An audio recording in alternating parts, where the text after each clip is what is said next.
Munroe, when someone has written 60 books, 49 of which are bestsellers, who goes around the world. He's visited 132 countries around the world. On this particular tour of Africa, he's visiting 9 countries. And it's all about leadership. It's all about change through leadership. That's what he's all about. He's a motivator, inspiration leader. He's everything. I tell you, what a man. What a man. And he's here to tell us, or give us hope, especially those of you out there who feel there is no hope for tomorrow. Listen to this man, because he was telling me a short while ago, he used to sleep with roaches and rats. Look at the man now. Sit back. His Twitter handle is @Myles Munroe. Mine is @Koinanga Jeff. The hashtag is JKL. He is the president and founder of the Bahamas Faith Ministries International. Dr. Myles Munroe. Wow. My brother. What an introduction. Oh my, what a man. Thank you so much, what a Jeff. Man. And that's just a tiny little bit. It's the tip of the iceberg. Listen, just sitting next to you make me want to get started real fast. But thank you so much for the privilege of being here on your show, and I'm so excited about the impact that you're having, not only on the lives of people, but the mentality of a whole nation. Yes. And I think that's so critical. So it's a pleasure to be back in Kenya. It's my second time being in Kenya. It's good. I couldn't wait to get back. I was here last year. That's a good sign. That's a good sign. That's a good sign. Yes, and I plan to be back many more times. So hopefully we can maybe find some place for me to invest some money here. My man. My man. I could talk about a couple of places, but I'll tell you about it later. I could always build a studio. We could do something together. Hello? Myles Koinanga Studio. I'm going to tell our viewers about a couple of places you're going to be visiting, or you're going to be speaking at in the next couple of days. We'll talk about it very shortly. But first of all, you were telling me you used to sleep with rats and roaches. Yes. Come on, dog. Well, you know, people normally look at you and they think that you were born the way you are. And that's impossible. Every successful person has a story. Their story is more important than their success. Don't ever be jealous of a successful person because you don't know their story. I was born where I still live. I live in the Bahamas, the place where God lives, of course. And but he visits Kenya? He visits Kenya very often. Thank you. Always comes back home. I'm sure he's here now because I came. But anyhow, I was born in a beautiful island nation called the Bahamas. We consist of 700 islands in the Caribbean, just south of Florida. Independent country, former British colony. We speak English, same history as Kenya. And so I feel very much at home when I come to Kenya, like I'm saying my cousins, because we all have the same history, colonialism. I was born in a family of 11 children. 1 mother, 1 father, 11 kids. Wow. I am number 6. I was born in a wooden house with 4 big rocks that hold it up off the ground in a small little island, 7 miles wide, 20 miles long. I was born in the lowest income area of that island, a village called Bangetown. We had basically, we didn't know we were poor, put it that way. Wooden house, 2 bedrooms. 1 for my mother and father, 1 for my 7 sisters. So the 4 boys slept on the floor. And I remember my mother plaiting a mat out of straw as my mat to sleep on. I slept with a dirty sheet many nights. Mosquitoes ate me alive. I would wake up in the morning with blood over my body as I scratched from the mosquitoes eating me alive in the hot, steaming temperatures of the island. Of course, roaches and rats ran over my body. And this is the way I started my life. We were very close family. We didn't have hardly anything, but we were close. There was a loving family. And the first thing I would say today that my mother and father gave us, they couldn't give us a lot of material things, but they gave us values. They gave us a sense of moral conscience. They gave us a belief in God, which is very important. And they gave us a hope that we can achieve anything we dream. And then, Doc, at the age of 13, and I read this story and I loved it. At the age of 13, you had a sort of an epiphany, if you will. Yes. Because you ended up getting into the New Testament, reading the 4 Gospels. There are 4 of them, right? Yes. Okay, thank you. Matthew, Mark, Luke, and John? That's correct. Oh, thank you. At the age of 13, what made you do that? Well, I began to question my life. We were, of course, being brought up on an island where there was 98% black people in my country. All the power and the economy is in the hands of 4% white people. So as a young kid, this was a concern for me. The 4% was rich and wealthy, 98% poor, depressed. And my father was a Baptist preacher. So I asked my father, is God prejudiced? Is God racist? Why does God make those people rich and we poor? Why are they on that side of the fence and we on this side of the fence? Why can't we go to their schools? Why can't we drink to their fountains? Why can't we go to their cinemas? I mean, it was apartheid basically in our nation. Yeah. And so my father couldn't answer me. Being a pastor, I thought he could have, at least, consoled me. But he said, look, son, it's just the way it is. We got to accept this. And I'm thinking, this can't be the way it is, because if God loves and if God is wealthy and God is powerful, why am I poor? Why am I sleeping with roaches and rats? Why am I living on a mat? And why so, are you being called a nigger? Oh, listen, the names that they called us was amazing. All of my teachers were white teachers from Scotland, England, Wales, and their attitude toward us was not the best. And so I grew up with this very oppressive, depressing environment. But I decided, if there is a God, I need to meet him myself, because I don't like the one my father's talking about. And 13 years old, I went out in that wooden house, out on the island, looking at the sky. I saw the stars, and I said, if you were there, say something to me. Nothing. I said, if you were there, show me a sign. Nothing. I said, if you were there, show me some evidence you exist. Nothing. And I became very frustrated as a teenager, and I said, I guess God doesn't exist. And then I heard a voice in my mind. The voice simply said, I never told you to see me, hear me, touch me, or feel me. I told you to believe me. If you believe I exist, you believe in me, then I will reveal myself. So here I am, 13 years old. I'm hearing this voice, and I go, okay, I believe you exist. And then the voice says, yes, but the devils also believe I exist. So then the voice says, don't just believe I exist, believe me. I said, believe you what? Believe what I said. I said, what did you say? Then the voice says, read the 4 Gospels. So 13 years old, I picked up the Bible, couldn't understand all this stuff, this book called the Bible. Yeah. And I began to read Matthew, Mark, Luke, and John, the 4 Gospels of the New Testament. And I read them through. By the time I was 14 years old, I had memorized the entire 4 Gospels. Memorized them. I knew everything about the content. And what happened to me was I was introduced to a perspective of God I never saw before. And that changed the way I thought about myself, about the world, about people. And I began to believe that nothing was impossible. And so from that point, I went to school, age 14. I had a white teacher from Scotland, Mr. Robinson. Mr. Robinson came to the class, 38 little black kids, and he began to talk to us about the fact that we were not complete humans, we were half-breed humans. Black people can't learn sophisticated things. He told me that I was a half-breed monkey. I will never learn. My brain was not developed properly. I was retarded. Teacher in school? The teacher told us this. And he stood before my desk and hit on the desk. He says, you're stupid, you're black, you're a nigger, you can't learn, you are retarded, you are uneducable. I mean, the words, I remember the words. And I sat there weeping as a kid. Because this man was telling us these things, and I was an F student in his class. F, failing student. Yep. So my conclusion was, maybe he's right. He says, you're a half-breed monkey, retarded, uneducable nigger.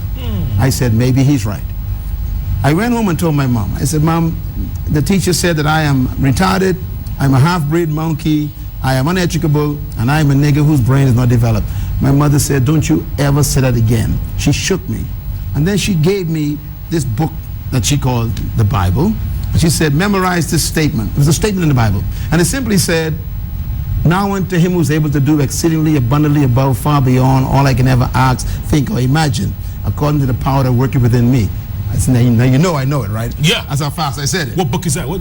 Ephesians chapter 3, verse 20. I knew that. Powerful. Yeah. Thank you, Jeff. See, Jeff got this down to science. Right. So I memorized it, and let me quote it slowly. It says, now unto him who is able to do exceeding above all you can ever ask for, think about, or imagine, according to the power that worketh within me. By the time I finished memorizing it, after 3 hours, I suddenly realized that what I imagined was possible, and the power was not in my teacher, it was in me. I went back to the school and I decided I'm going to educate myself at age 14. So I read all the books on geometry, the books on English, the books on history. I memorized all of the calculations of algebra, And my classes turned around. In 3 months, I became a B student. In 6 months, an A student. I graduated top of the school the following year, and I became the #1 student in the school by the time I graduated from high school. What did Mr. Robertson say? Well, I tell you what, Mr. Robertson was a problem, because when I graduated, they gave me a plaque as the most improved student in the school. I took the plaque and took it to Mr. Robertson. Mr. Robertson, this is for you from a monkey. Oh, you did. But the story doesn't end there. Of course, I got punished when I got home. My mom says, you gave the plaque away? I said, yes. I gave it to the teacher who told me that I was not able to learn. A few years after that, I went to college. I got 3 bachelor's degrees in 4 years, a master's degree in 18 months, 5 doctorate degrees that I have today bestowed upon me by 5 different universities. Well, I'm just a monkey, right? So I went to London to facilitate a leadership training course in downtown London. Hotel was filled with people. Over 500 people showed up. And I'm speaking on leadership. At the end of the session, I'm sitting in the lobby of the hotel, and there's a long line of people, and I'm autographing my books for them. And they were buying books, in that area. And this old white man with a cane walks up to me trembling. He's shaking. And he puts 2 of my books on the table, and I looked at them. One of them was very greasy and dirty, and it was marked up and dog-eared. And I said, sir, I'd like to see my book like this. That means the person read it. I said, thank you so much for reading the book. And the old man said, this book changed my life. I said, sir, that means so much to me as an author. And I autographed the book for him. Then I autographed the new book he had just bought. And I thanked him, shook his hands, and he just stood there. And I said, sir, there's a line behind you. Why don't you allow others to come? And he just stood there looking at me, didn't say a word. And I said, sir, I appreciate you coming to the seminar. Thank you for coming today. Please allow the others behind you to come forward. And he just stood there looking at me, wouldn't move. I said, sir, is there something the matter? And then he said, I used to live in the Bahamas. I said, really? Where? He said, in Nassau, the capital. I said, sir, that's where I'm from. I said, what did you do when you were there? He said, I was a teacher. I said, where did you teach? He said, C.H. Reed's Junior High School. I said, sir, that's my school. He said, yes, I taught there. He said, you don't remember me, do you? I said, no, sir. He said, I'm Mr. Robertson. I said, you, Mr. Robertson. Then suddenly I realized, under all the wrinkles, this old man, bent over, was the teacher who called me a half-breed, nigger, monkey, retarded, uneducable. I jumped up from my table, ran around, I grabbed him and I hugged him, and we hugged each other. He wept on my shoulders, I wept on his, and all these people in the lobby of the hotel downtown London, confused. They said, this black man hugging this white man, and they're crying and kissing each other on the cheeks and everything, and everybody's like, what's going on here? But you see, that moment I realized that this man was transformed by my book. And while we are hugging, he said to me, I'm sorry, I'm sorry, I'm sorry. I'm saying, sorry for what? He says, I just took a train from Scotland, took the ferry. When I heard you were coming, your books are up in Scotland in our bookstores. And I saw that you were coming, and I came down to London just to see you, to tell you I'm sorry. I said, sorry about what? He said, I'm just sorry. Then I realized what he meant. And I said, Mr. Robertson, you mean you actually read the book written by a monkey and a half-breed nigger? I said, you mean a monkey changed your life? And he laughed, I laughed, we hugged, we kissed each other. And I said, Mr. Robertson, don't you ever again underestimate a human. That had hurt him for many years, hadn't it? Absolutely. That guilt. He saw my success, and he remembered that he did not treat me properly. So I tell people, never cancel people. Don't assume you know anybody, and don't speak negative to any child, because in that child could be a best-selling author. My goodness. Today, my books are textbooks in that school. In that same school? Where he called me a monkey. In the Bahamas. And then you were telling me earlier on at Harvard. You went to speak at Harvard? Oh, yes. Harvard University. Yes. It's a school where Mr. Obama graduated from. Many of the President of the United States in top school, Ivy League. I never dreamt that I would be asked to come to speak to Harvard University. But about 5 years ago, one of the professors read one of my books on leadership, and he brought me in to speak. And the place was packed with all these professors, critics, the intellectuals of the school. and there was about 17 to 18 different countries represented in that meeting. It was about 600 people in Harvard University. They came to listen to me lecture on leadership. And I stood up, they gave me the microphone, I spoke, and after about 30, 40 minutes, I got a standing ovation. So I didn't realize, I mean, I get people applaud for me very, very often, but they said Harvard University has never given a speaker a standing ovation. Come on. It was the first in the history of the school. And who was right after you? Well, I'll tell them. Tim Robbins. Yeah, Tim Robbins supposed to be the #1, of course, motivated in America. Correct. He decided he was not going to speak after me anymore. So he came up and apologized, and I told him, you got to come and have lunch with me. Oh. But my point is that Harvard University is an Ivy League school, and to have my books there as textbooks is very humbling. But to be asked to come back 5 years consecutively to speak, to lecture, is a very significant accomplishment for a black person. Do you have the time? Do you get the time? Well, you know, I believe that everyone is given the same amount of time every day, 24 hours. We become what we are based on how we use our 24. So no one is better than anyone. It's how they invest their 24 hours.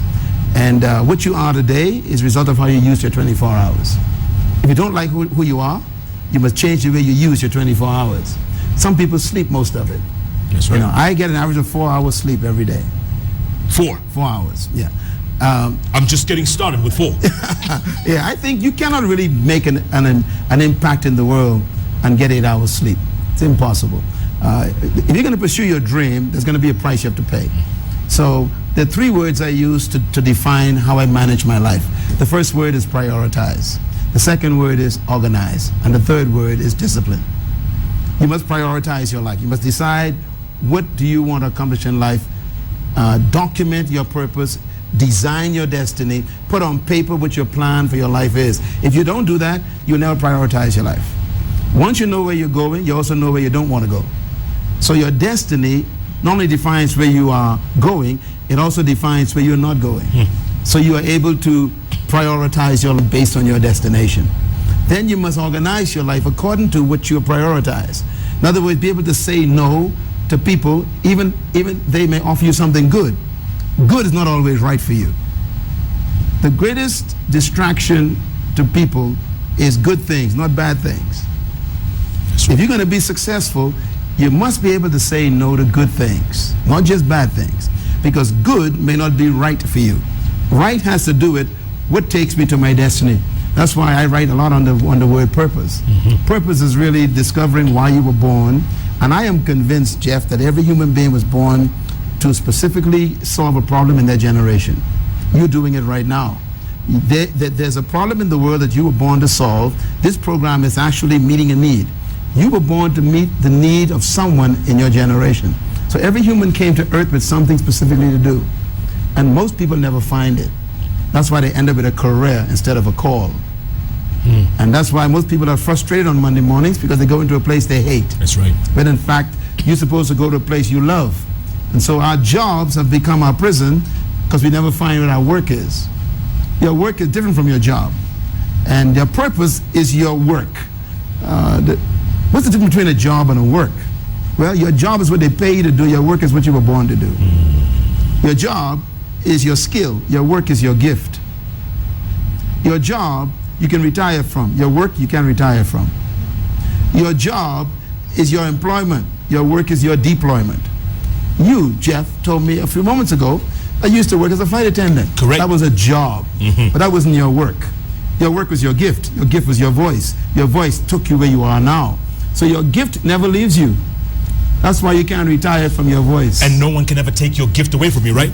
You can never fire a man from his work, only from his job. That's why I can never be fired again as long as I live. Right. Because I've become deployed, not employed. One of the weaknesses, I think, of emerging countries in Africa and other places is that we are so focused on employment, we never focus on deployment. So we create dependency of our people rather than independence.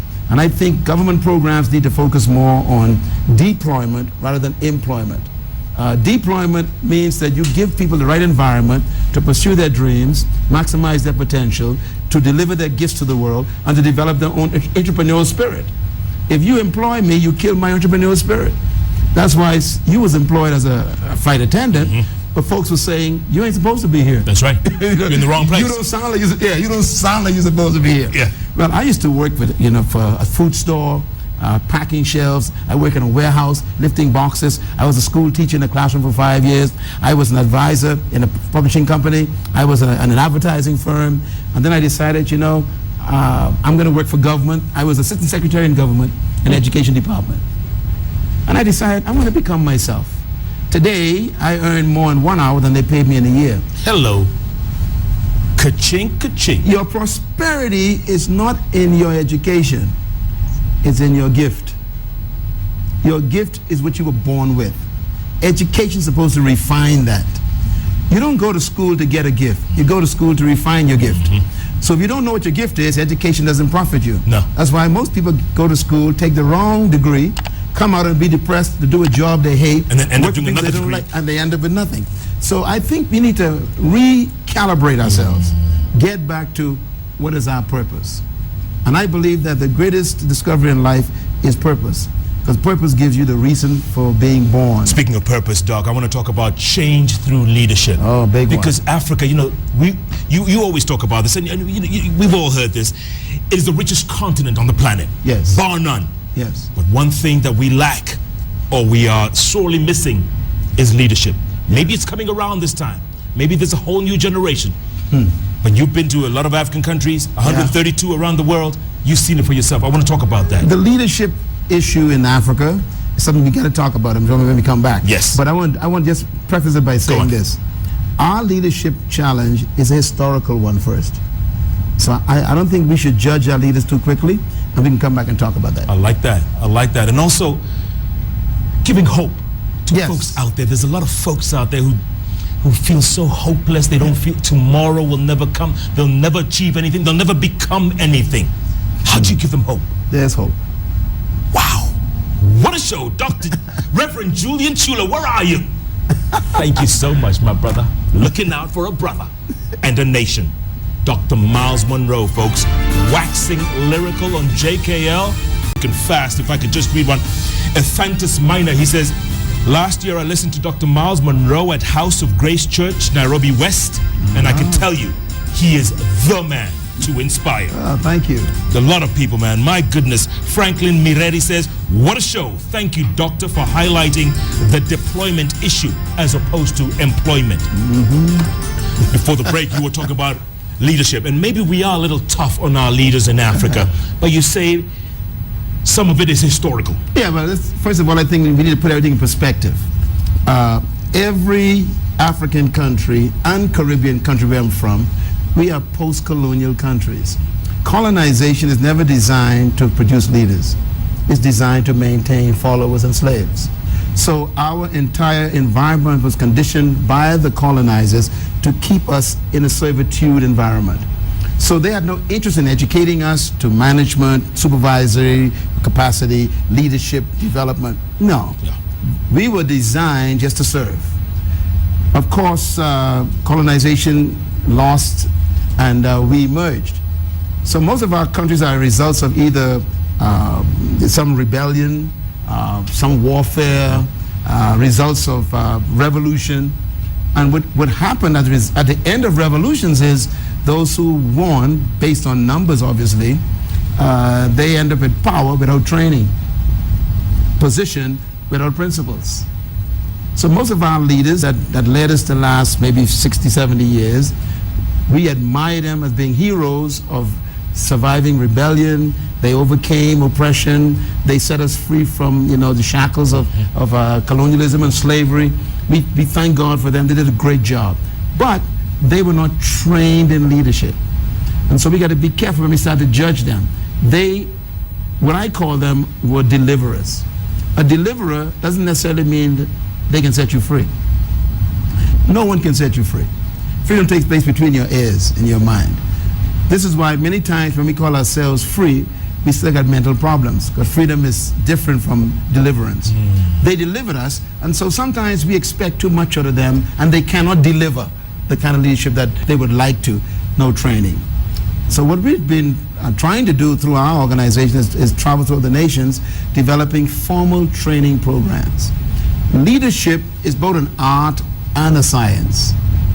Every human being was born to be a leader. I'm convinced of that. But they must become a leader. And they're also born a leader, but not to lead people, to lead in an area of gifting.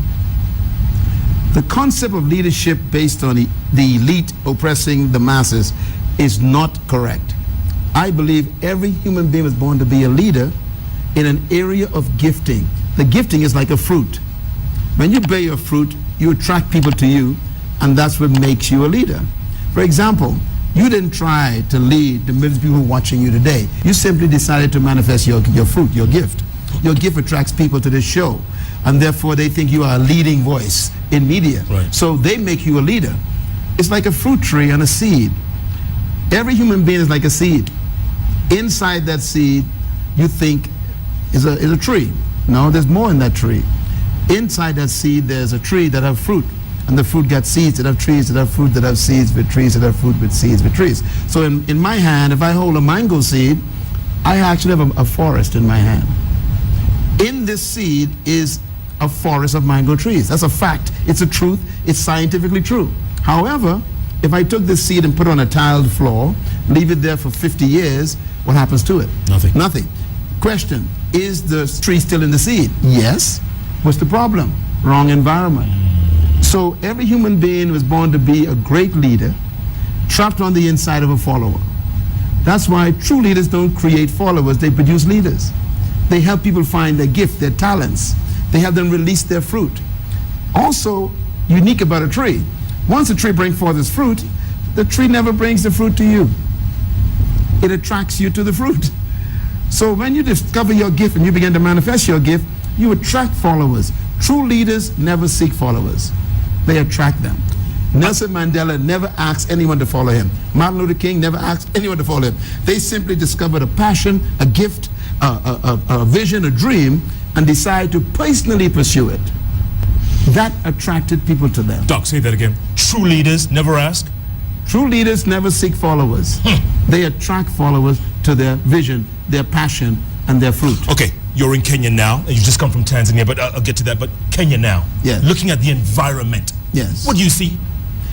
You know, I think the first thing we need to appreciate is that our educational system is based on a curriculum that needs to be adjusted. Most of our curriculums in schools in the developing countries are based on preparing a person to get a job. I would like to see us adjust it to prepare them to get a business. Now, it may sound simple, but it's two different mentalities. We actually prepare people to be employed, not to be deployed.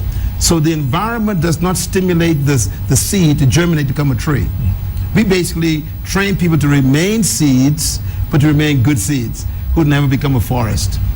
I was born in that same educational system. I had to re-educate myself. I had to realize that the Creator hid your future where He knew you couldn't miss it. I want to say to everyone watching this program, you maybe you're in a poor village with a television looking at this program. Maybe you are frustrated, don't have a job. Listen to me carefully. The Creator designed everything in a unique way where its future is trapped on the inside. For example, in every seed there's a tree. In every bird born to fly, there's flight. Birds never attend flight school. The flight is built in. Every fish was designed to swim. Fish never attend swimming schools. They swim in schools, but they don't attend swimming schools. The swim is built on the inside. In every human being, there is a future trapped. So your future is not ahead of you. It's trapped within you. We keep looking for our destiny, when in fact our destiny is screaming at us saying, let me out. So your greatness is not ahead of you, it's trapped within you. What you need to do, just like the seed, is to put yourself in the right environment. This show to me is like fertilizer to somebody's seed tonight. Absolutely. It's like pouring water on someone's dream that was dead. I'm here to germinate your greatness so you can burst forth and to become the tree of life you're supposed to be, and then feed your fruit to the world. And by the way, your fruit was never given to you for you to eat. No tree eats its own fruit. Everything you were born to do is for someone else. Look at your gift, Jeff. Imagine you sitting in your house 24 hours a day doing this to yourself. Talking to yourself, you know, this is crazy. I've tried that actually. Your gift is for us. Whatever you were born to do is for all of us. So you can always tell when you have your vision that is correct. People ask me, how do you know what a true vision is? My answer, a true vision never benefits the visionary. It benefits others. Your joy is when other people are positively impacted by what you give them. Yeah. So a tree gives its fruit away because that's the purpose of its existence. What you were born to do is to feed others.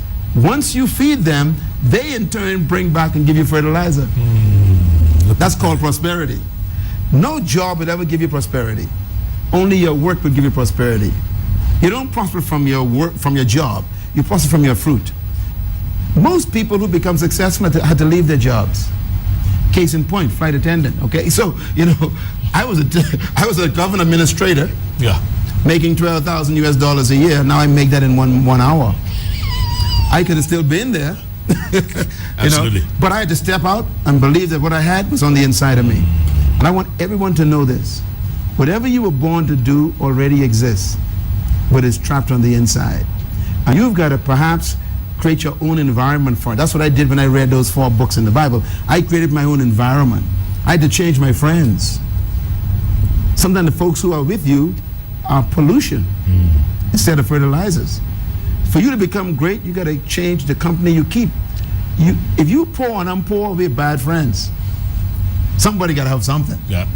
So you always want to be around people who would force you to believe in your dream. They pull on your dream. They encourage you to believe that it's possible. And you want to be around people who stimulate your vision, who stimulate your ideas. If you are the smartest person in the group you are with, it's time to leave the group.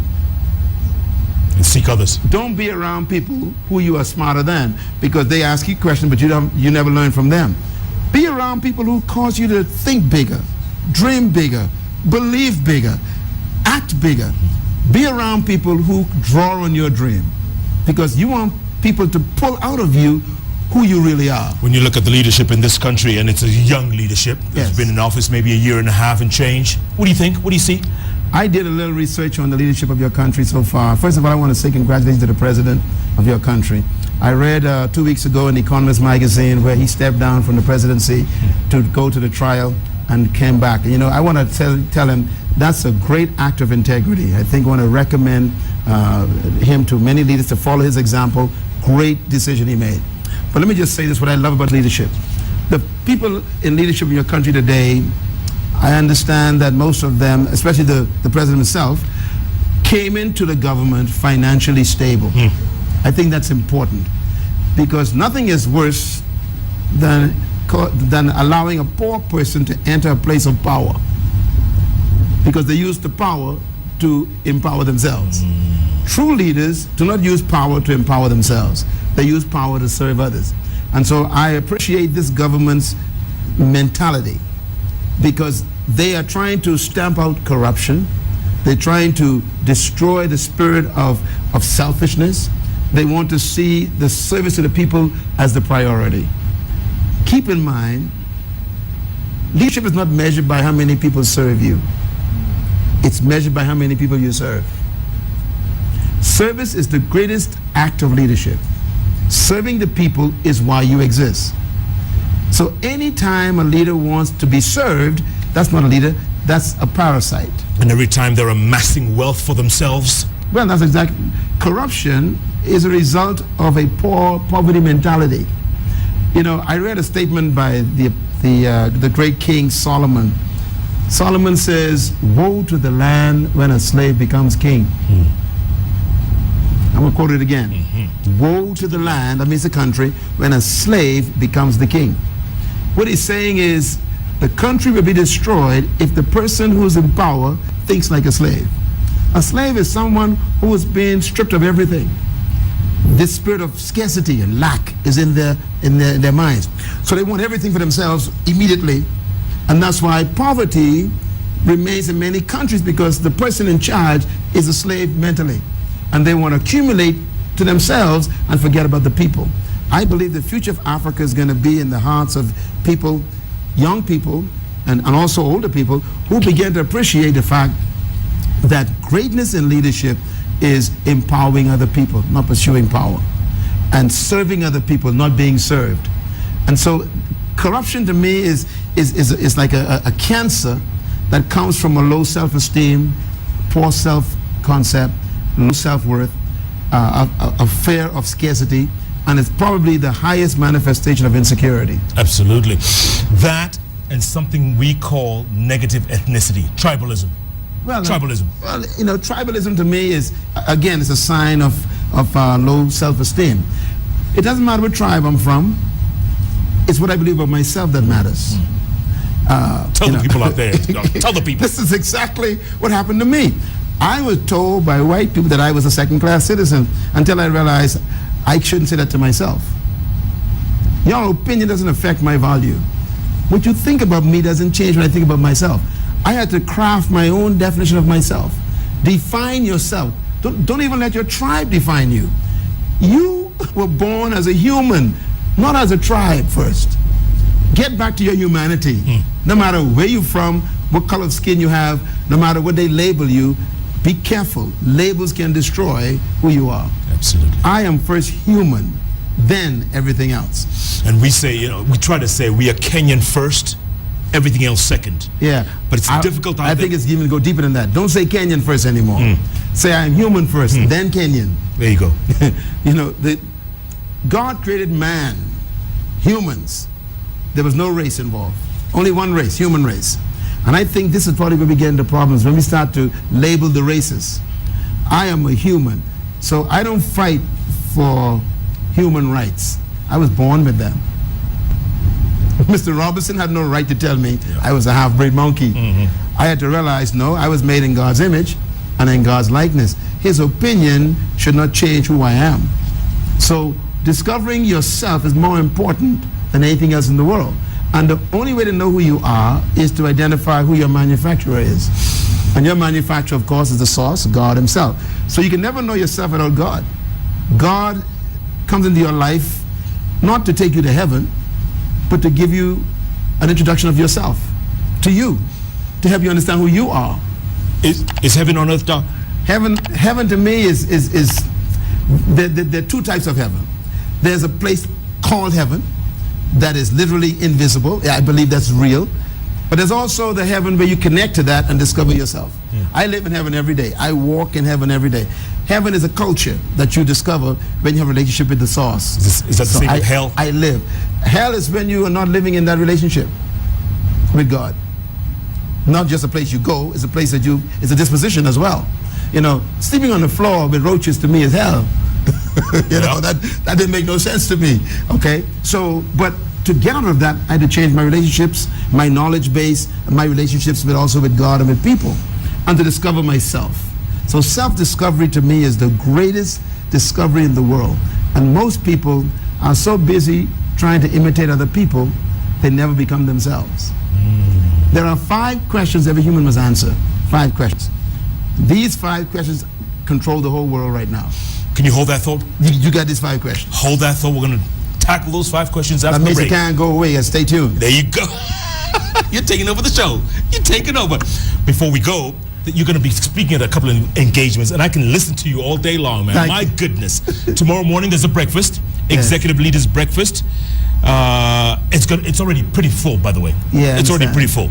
It's at the Fairmont Norfolk Hotel. Yes. And it starts at 7:30 a.m. Right, and we're going to be dealing with how to discover your personal business, how to become a business person successfully. That's at 7:30, and then the same day, maximizing your potential summit. It's going to be an awesome session. 5:30 to 8:30 at JCC Parklands. It's going to be powerful. Reverend Bishop Cuna and Miss Kathy Cuna. Yes, sir. It's going to be awesome. Going to be smoking. Yes, sir. It's going to be. I want to encourage everyone who can possibly get there to get there. Saturday, time with the coach.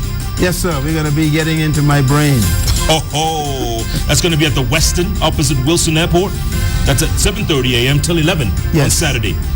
And then Saturday afternoon, Daughters of Zion. Yes, I'll be dealing with women in leadership. Again at JCC. Yes. My It's going to be awesome. You have a busy weekend, Doc. I got a busy weekend, but I want to thank Brother Julian and his team. They're the ones who organize everything, and I'm looking forward to meeting with all of our people. I also plan to meet with the president. Hopefully, we can get that meeting done. You know, he may be watching you right now. Well, I appreciate, again, Mr. President, congratulations again for your integrity. I really appreciate the kind of spirit he has. To me, this is the kind of leadership we need in Africa. Yeah. Yes, and plus I really appreciate the fact that he has a vision for the country, Yeah. which I'd like to talk to him about, because vision is the key to successful leadership. It really is. My man. Yeah, where there's no vision, the people perish. But it never says where there's no leader. Where there's no vision, people perish. So vision is more important than leadership. My goodness. Who is this man? What a man. Incredible, man. I can listen to you all day. It's possible for a man to be in charge and not have any vision. Absolutely. We're gonna Therefore, the destiny will be a ditch. Destiny will be a ditch. I still remember POD, prioritize, organize, discipline. I think I'm ready to go home now. Oh! The student has learned the lesson. Yes, sir. At the Intercontinental Hotel, what a show we have today, folks. And I know you are watching the show, my brother from another mother, because this man today is, I tell you, incredible. In fact, Eric Abuga has summed it all up. He says, today I have no time to even check out my tweets. Myles Munroe is making 1,000% sense. I'm telling you, Oh, that's Twitter's on fire. inspiring me. Twitter's on fire. That's inspiring me. Thank you very much. I appreciate that. What you're saying is really resonating across the board, dog, across the board. And before the Thank break, you. we'll talk about the 5 things, 5 questions. Yes, every human being on earth is motivated by 5 questions. The man sleeping under the bridge on a piece of cardboard, or the man living in an ivory tower, they both are trying to answer the same 5 questions. First question, who am I? Second question, where am I from? Third question, why am I here? Fourth question, what can I do? And the fifth question, where am I going? The first question deals with identity, and the average human being has never answered the question, who am I? I didn't say what you did. Sometimes I ask people, who are you? And they say, I'm a nurse. And I say, no, that's what you do. Who are you? It's a revelation of your essence, of your person. Most people never know who they are, so they die as someone else. Second question, where am I from? People think of that as an ethnic question, ethnicity. You know, I'm from Africa, I'm from Asia, I'm from China, I'm from whatever, Europe. No. What I mean is, where are you from with regards to your creation? If you think you're from a monkey through evolution, then that's how much value you put on yourself. If you don't know where you're from, you'll never know what you are made of, what your qualities are, what your ability are. This bench we're sitting on, you call it a bench. It's actually a tree. Correct. How strong is this bench? It's as strong as the tree it came from. So the source determines what something is and what it could do. How much weight can this bench carry? It depends on the strength of the tree. So if you can find out where you came from, you also find out your ability, your strength, and your potential. Third question, why am I here? It's a question of purpose. Why do I exist? Why was I conceived in my mother's womb? What did I come to earth to do? Did I come here just to go to work and pay bills and die? It's got to be more to life than just going to work, paying bills, retiring, and die. This is a lousy life. If that's all you're going to live for, there's got to be a purpose for your existence. Fourth question, what can I do? What is my true ability? The average human only uses 10% of their brain, they say. So to be a genius, all you got to use is 11%. So I decided that before I die, I want to use at least 25% of my brain. So I'm working hard at that. But no one knows your ability except the manufacturer. So never allow anyone to judge you based on their measurements or even their tests. Mr. Robinson, in his class, I was an F student, but I finally figured out I wasn't a bad student, he was a bad teacher. Sometimes the problem is the teacher, not the student. The teacher couldn't teach, so the student could not become. So I had to become my own teacher, and I exposed my own ability, my own potential. The last question, where am I going, is a question of destiny. Yeah. No one was just born just to die. You were born to fulfill an assignment, and your assignment is already trapped on the inside. There's a story of a man who actually had a farm in Texas, and he heard about them discovering gold and oil out in California. He went and sold his farm for $38,000 back in 1694. And the guy who bought his farm for $38,000 US, very cheap farm, he gave him the money. The guy went, he bought some donkeys, he bought some pickaxes, some shovels. He went out to California looking for oil, looking for gold, looking for all the wealth, pursuing his fortune, he says. 3 months later, the man who bought his farm began to dig for water. Up comes oil. When the report got to California, the guy who sold the farm was on a donkey, read the paper, fell off his horse and died from heart attack. Yeah. Because he realized that the farm he sold had the oil he was looking for. All along. My point is this: what you're looking for is right where you are all the time. You don't got to leave Kenya to become great. It's right in Kenya. That's right. Some people dream, if I can get to Great Britain, I'll be successful. No, success is right here in Kenya. That's why I live 30 minutes from America. 30 minutes from the United States is where I live. I refuse to live in the United States because I got to prove that my greatest can happen in a little island 7 miles wide.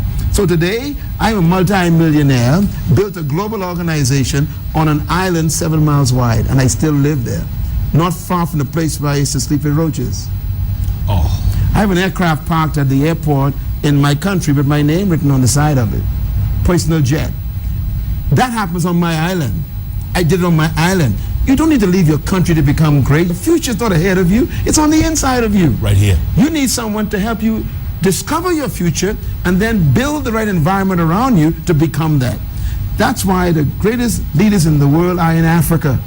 We need someone to cultivate them, to fertilize them, to make them believe that they can do anything. You know, we talk about foreign investors. Why don't Africans invest in Africa? Why don't Africans invest in the African in Africa? Because we are a powerful people. We have the future on the inside of us.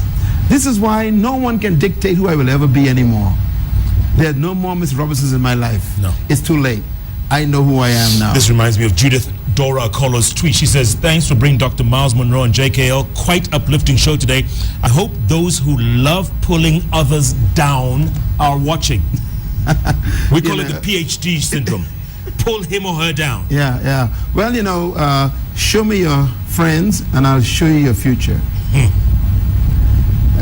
You got to be careful who you allow to speak into your life. I close my ear many times to people around me because I don't want to feed my soul negative thoughts. I choose who I listen to. I choose the books I read.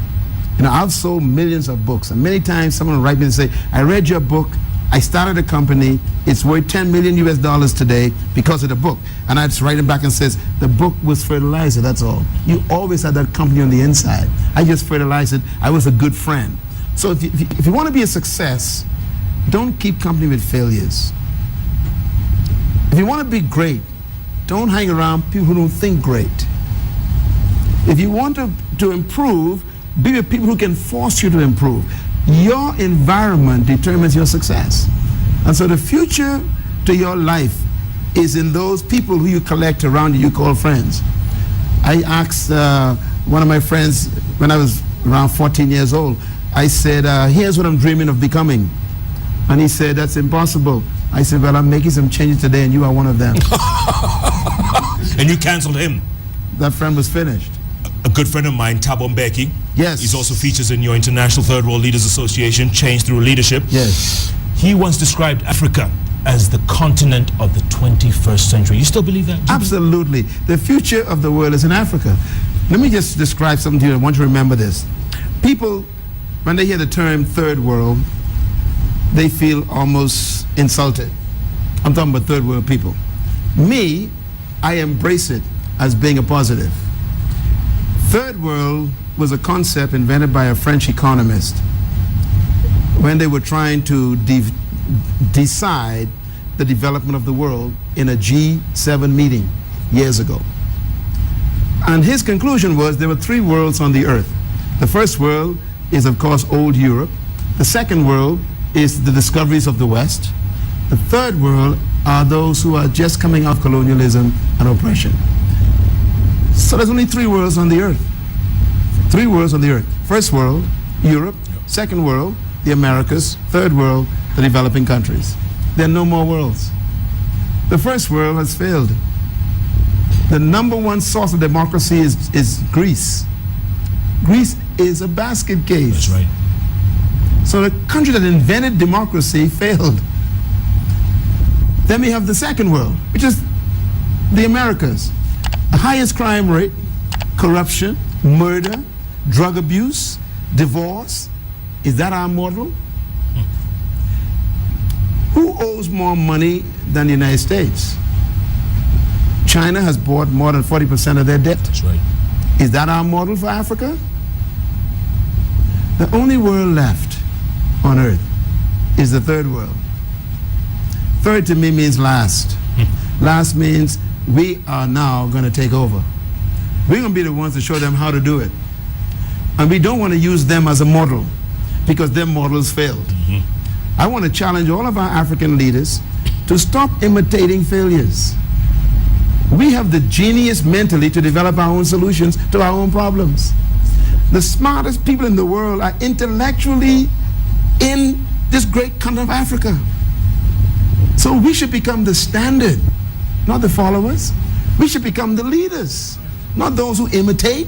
Let them come here and learn how we solve poverty, how we solve unemployment, how we solve abuse, how we solve social decay. Let them see how we solve crime. We are smart enough to solve our own problems. And I believe the only world God has left on this earth to set a standard for what is perfect and right is the third world countries. I am proud to be the last world. And I hope that together, we as a people all over Kenya, all over Burundi and Gabon and Swaziland, Zambia, Malawi, Botswana, wherever you are, I hope that you can get that spirit that we don't need to imitate failures. We are supposed to present solutions. We are the people who got what it takes. Our brain is untapped. As a matter of fact, like I always say, Jeff, I discovered the wealthiest spot on earth. First, I thought it was the gold mines of Ghana. I thought it was the diamond mines of South Africa. I thought the wealthiest spot on earth was the silver mines of Peru. I thought the wealthiest spot on earth was the oil fields of Iran, Iraq, Kuwait, Saudi Arabia. But I discovered that the wealthiest spot on earth is not too far from your house, right here in Kenya.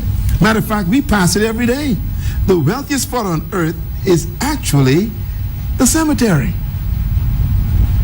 Why is it so wealthy? Because buried in the cemetery are books that were never written. The graveyard is filled with music we've never heard. The cemetery is filled with paintings no one has ever seen. The graveyard is filled with poetry never read. The cemetery is filled with businesses that never opened. The graveyard is filled with awesome companies that never got started. The cemetery is filled with inventions we've never used. The graveyard is filled with great, powerful women who died as prostitutes. The cemetery is filled with awesome men who died as alcoholics and drug addicts. It's a rich place. And that's why I really came to Kenya. I came to Kenya because of the cemetery, because I knew that sitting in your house right there where you are and sitting in this studio are people who are the next candidate to add to the wealth of the cemetery. You wrote one book. There's 10 left. If you died now, the cemetery robbed us. I came to Kenya because I want you to rob the cemetery. I want you to die empty. I want you to die with nothing else left to do. I want you to die because you poured out all of your dreams, ideas, visions, books, music, inventions, publications, that you died empty. That's the goal of life. Don't die old, die empty. As a matter of fact, one of the greatest statements I ever heard about dying is this statement. I think it's my beautiful statement of dying. It says, "It is finished." 3 words. The guy who said that was only 33 years old. It is finished.